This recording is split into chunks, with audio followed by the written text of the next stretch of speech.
Di medan Perang Dunia Kedua, seorang tentara Soviet dikepung.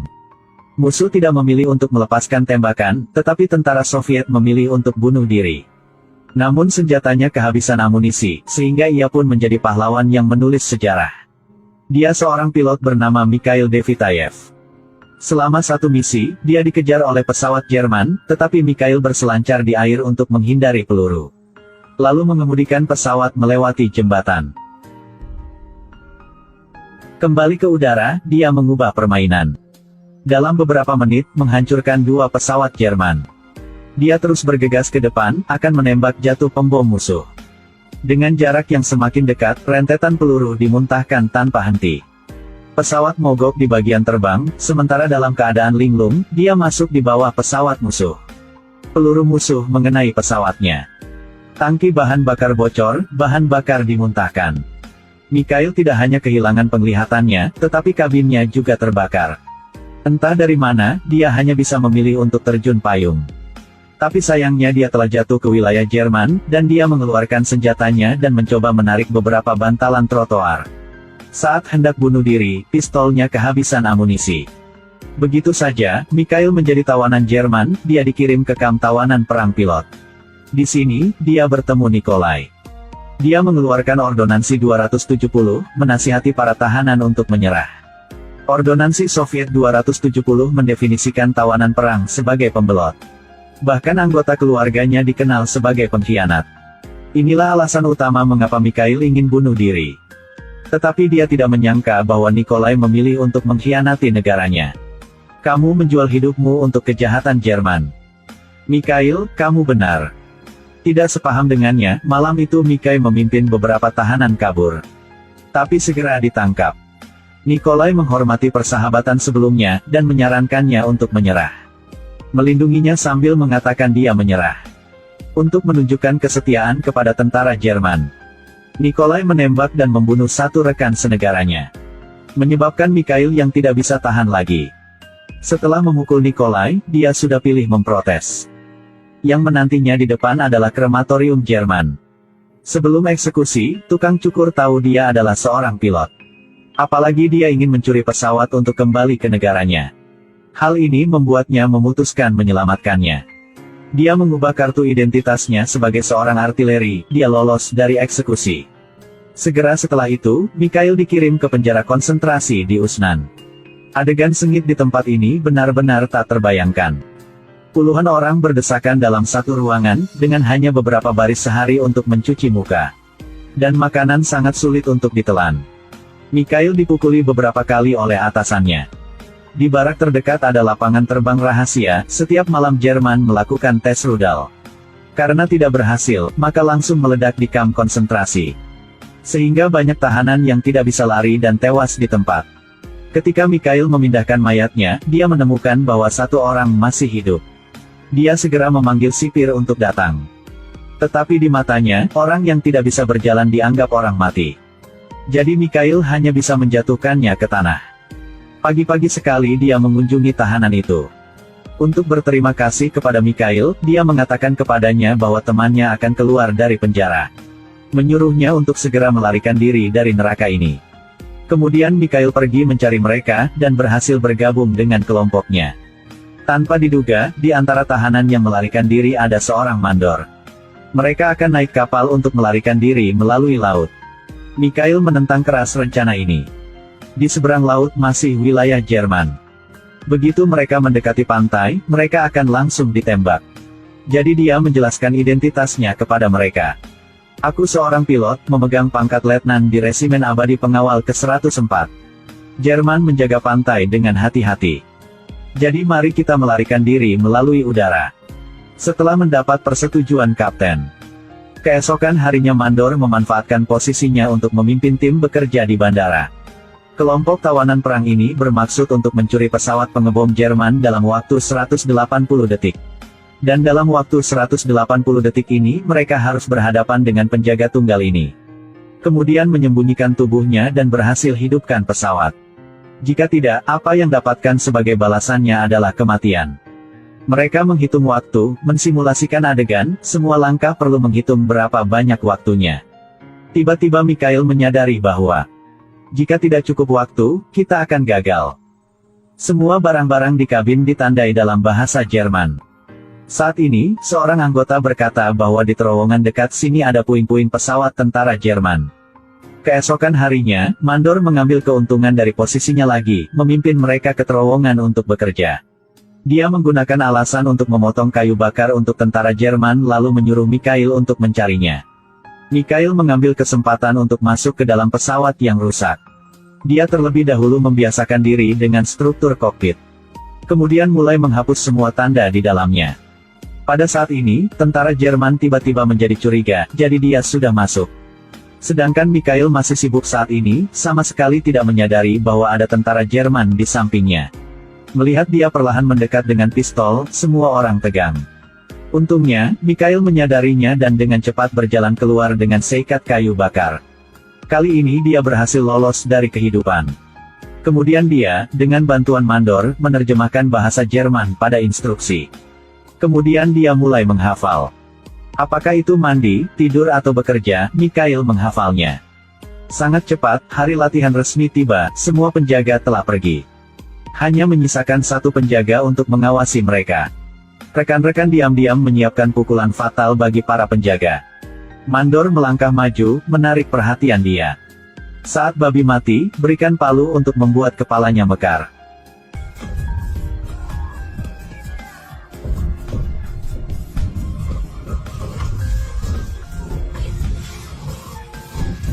Pengeboman tiba-tiba membuat mereka tidak bisa bereaksi. Semua bersembunyi di terowongan.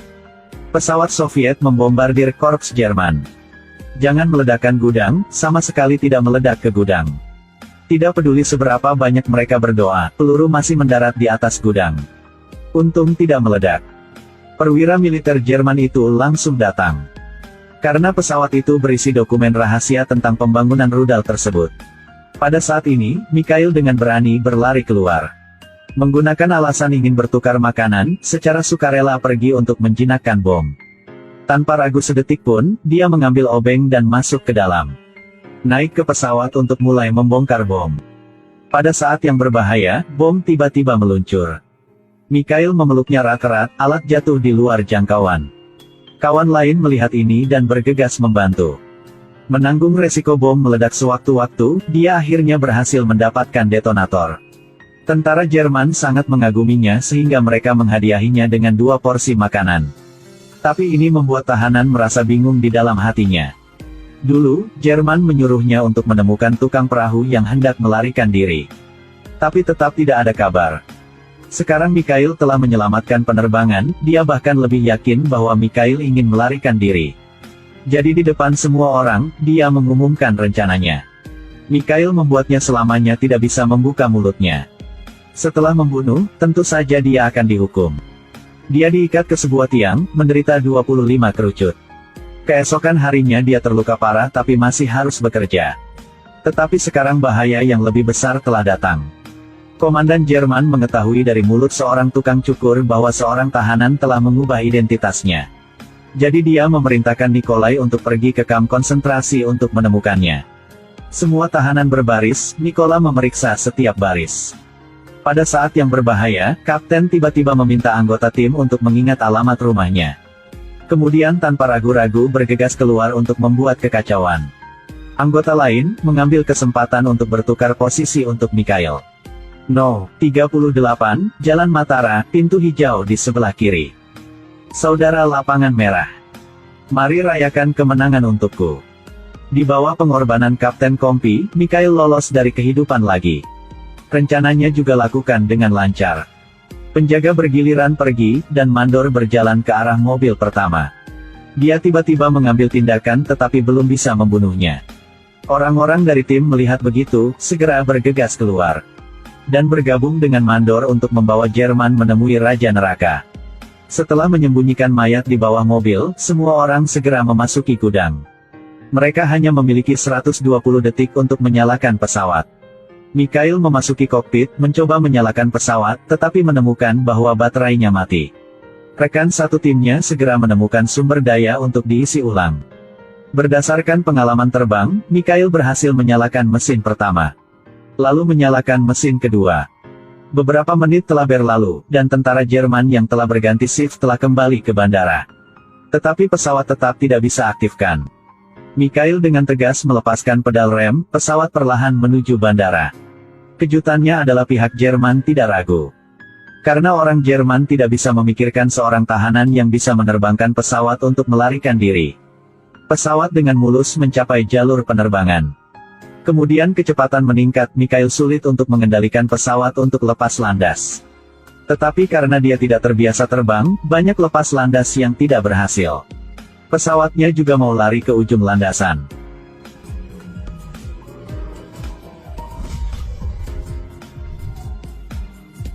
Kegagalan kali ini membuat semua orang ingin mencekiknya. Di sisi lain, Nikolai menemukan tubuh penjaga di bawah mobil, bersama dengan pesawat menghilang. Sangat cepat sejumlah besar tentara Jerman mengejar dan mengepung, Mikhail dipaksa untuk berhasil. Dia meningkatkan kecepatannya lagi. Sangat cepat, perwira Jerman itu melaju ke arahnya. Dia dengan panik menembakkan senjatanya ke pesawat. Nikolai di sisi lain mengetahui bahwa ini dilakukan oleh Mikhail, dia terpaksa menghentikan pelarian ini. Rekan-rekannya di pesawat juga membantunya menarik joystick.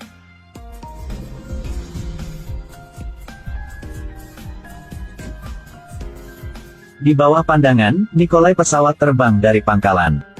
Tetapi Mikhail tidak tahu bagaimana mengontrol ketinggian. Pesawat dengan sangat cepat naik ke 9 awan, dan detik berikutnya jatuh lurus ke bawah. Pada saat bahaya, dia teringat penjelasan Nikolai tentang pesawat Jerman. Saat ini dia mampu mengontrol ketinggian pesawat dengan lancar. Dan akhirnya terbang dengan stabil menuju tanah air. Tapi bahaya baru datang. Nikolai dengan cepat mengejar jet tempurnya. Penembak tanpa henti, mencari posisi musuh. Nikolai memiliki pengalaman yang kaya, telah menghindari titik buta. Kemudian melepaskan rentetan api.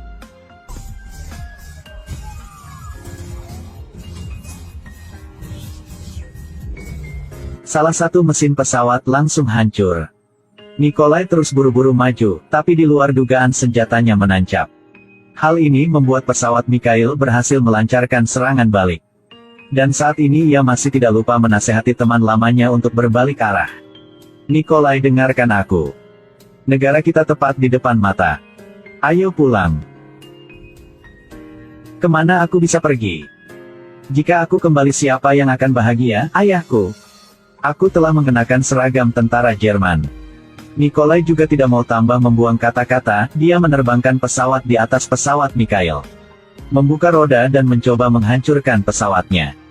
Melihat begitu, Mikhail buru-buru menyuruh rekan-rekannya untuk mengambil senapan mesin untuk menghadapi Nikolai. Nikolai menerima serangan balik yang fatal yang tidak bisa melakukan serangan balik. Sehingga dia harus menerima akhir yang pahit. Aku minta maaf atas semua dosaku. Jangan katakan pada ayahku bahwa aku pengkhianat. Aku akan tidak katakan.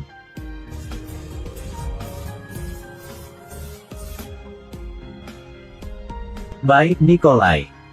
Pembom terbang dengan lancar di langit negara. Tetapi karena itu adalah pesawat Jerman, senjata Soviet tak henti-hentinya menyerangnya. Tepat setelah itu, Mikhail terkena peluru, pesawat benar-benar di luar kendali.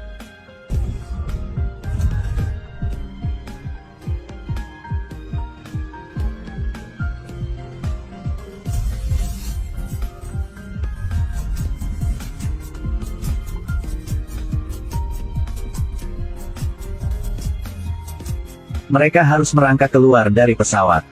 Untungnya, pasukan Soviet mengejar mereka dan sudah mengenali mereka sebagai rekan senegaranya. Setelah bangun, Mikhail harus menjalani interogasi dan penyelidikan. Untungnya, dalam pengebom dengan peta pertahanan dan dokumentasi rudal Jerman terbaru, Mikhail membantu Uni Soviet untuk memberikan pukulan fatal kepada pasukan darat. Tetapi meskipun demikian, ia masih skeptis dan dikritik oleh sekelompok orang itu. Karena dia adalah seorang tahanan yang melarikan diri, apalagi, dia tidak ingin menjual Nikolai. Penyelidikan yang terus-menerus membuat putranya curiga pada ayahnya. Ayah, apakah kamu pengkhianat? Namun nasib kawan-kawan bahkan lebih tragis. Mereka dikirim ke garis depan, pada akhirnya mereka semua mati. Seiring berjalannya waktu, kebijakan akhirnya berubah. Sejarah akhirnya memberi Mikhail akhir yang adil. Kisahnya telah menjadi legenda. Kesalahan kita akan dilupakan. Tetapi kemenangan kita akan tetap hidup. Maka kesalahan itu akan dimaafkan. Sekaligus menjadi prestasi yang membanggakan. Ini adalah akhir dari film. Film ini diadaptasi berdasarkan orang sungguhan, karya nyata. Perang Dunia Kedua telah melukai begitu banyak orang, tingkat korban tentara Soviet adalah yang paling serius. Tingkat korban tentara Soviet adalah yang paling serius. Sebagai tahanan, mereka lebih baik mati daripada mengkhianati negara mereka. Dan mereka juga tidak ingin dikenal sebagai pembelot. Keyakinan Mikhail membuatnya percaya diri memilih negaranya. Setiap keputusan memiliki kemampuan untuk menentukan hidup dan mati seseorang. Dan setiap periode sejarah sangat diperlukan untuk prestasi pahlawan.